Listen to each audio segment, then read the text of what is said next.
Hi friends, स्वागत है आपका हमारे यूट्यूब चैनल नॉलेज टॉक में, जहां हम पढ़ रहे हैं अध्याय 3 में प्रश्नावली 3.3। इसके पहले हमने प्रतिस्थापन विधि पढ़ी थी। अब हम पढ़ेंगे विलोपन विधि। तो प्रश्न में हमें बोला है, निम्न समीकरणों के युग्मों को विलोपन विधि तथा प्रतिस्थापन विधि से हल कीजिए, कौन सी विधि अधिक उपयुक्त होगी। मतलब ये सवाल जो दिया है, हम इसे विलोपन विधि से भी और प्रतिस्थापन विधि दोनों तरीके से हम सॉल्व कर सकते हैं, पर हम इसमें अभी विलोपन विधि का यूज़ करेंगे क्योंकि प्रतिस्थापन विधि को हमने सॉल्व करना सीख लिया इसके पहले वाले लेक्चर में। तो और बताना है कि दोनों में से सबसे उपयुक्त विधि कौन सी होती, सबसे अच्छी विधि कौन सी होती है। तो आइए स्टार्ट करते हैं वीडियो को।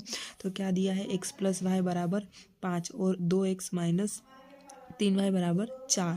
ठीक है, अब क्या करेंगे, दिया है तो दिया है, जो हमें दिया है प्रश्न में हम उसको लिख देंगे। तो x + y = 5 जो हमारी होगी समीकरण 1, और दूसरी समीकरण होगी हमारी 2x - 3y = 4 जो हमारी होगी समीकरण 2।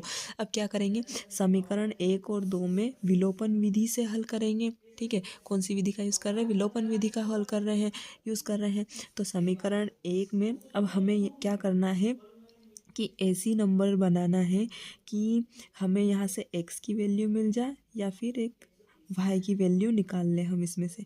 तो हम क्या कर सकते हैं कि जो हमारी समीकरण 1 है, अगर हम इसमें 3 से गुणा करेंगे तो यहाँ हो जाएगा 3x, और यहाँ होगा 3, और यहाँ पर गुणा करेंगे तो 15 होगा। तो सबसे पहले हम क्या करेंगे, समीकरण 1 में 3 से गुणा करेंगे और समीकरण 2 में हम 1 से गुणा कर देंगे। तो देखो, अगर हम समीकरण 1 में 3 से गुणा करेंगे तो यहाँ क्या होगा, 3x होगा, प्लस वैसा का वैसा रहेगा। 3 का गुणा हम y से करेंगे तो 3y होगा, बराबर 5 का गुणा हम 3 से करेंगे तो 15 होगा। ठीक है, अब उसके बाद समीकरण 2 में 1 से गुणा करेंगे तो 2x का गुणा हम 1 से करेंगे तो 2x होगा, माइनस वैसा का वैसा रहेगा। 3y का गुणा हम 1 से करेंगे तो 3y, और 4 का गुणा हम 1 से करेंगे तो 4 होगा। अब क्या करेंगे हम कि देखो, अब हम यहाँ पर चिन्ह कौन सा लेंगे, प्लस का, प्लस करेंगे। तो देखो, प्लस प्लस प्लस होता है, अब प्लस माइनस, तो यहाँ पर माइनस होगा, प्लस माइनस माइनस होगा। अब यहाँ पर क्या होगा, प्लस प्लस प्लस होगा।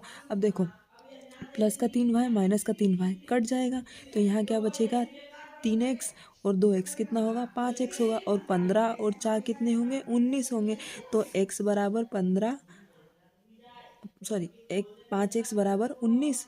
अब क्या करेंगे, हम यहाँ से x की वैल्यू निकालेंगे तो x = 19/5 आएगा। अब जो हमारी x की वैल्यू है, इसको उठाकर हम समीकरण 1 में रख देंगे। समीकरण 1 में हम x की वैल्यू रखेंगे तो हमें यहाँ पर y की वैल्यू मिल जाएगी। तो x का मान हम समीकरण 1 में रखेंगे तो x की जगह रखा 19/5 प्लस y = 5। अब y तो वैसा ही रहेगा 5, प्लस का 19/5 इक्वल की दोहराया माइनस का 19/5 होगा। अब क्या करेंगे, हम एलसीएम लेंगे, कुछ नहीं है, डिवाइड में तो 1 मान लिया।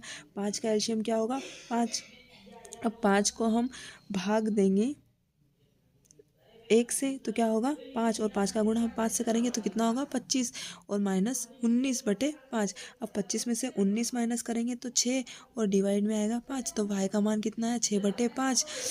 इसी प्रकार हमें पहले प्रतिस्थापन विधि की तरह इसमें भी x और y की वैल्यू निकालना थी। तो हमें x की वैल्यू मिल गई 19/5 और y की वैल्यू मिल गई 6/5। तो अतः समीकरण युग्म का अभिष्ट हल x = 19/5 होगा और y = 6/5 होगा। आई होप आपको यह वीडियो समझ में आया होगा, इसमें आपको कोई डाउट नहीं होगा। कृपया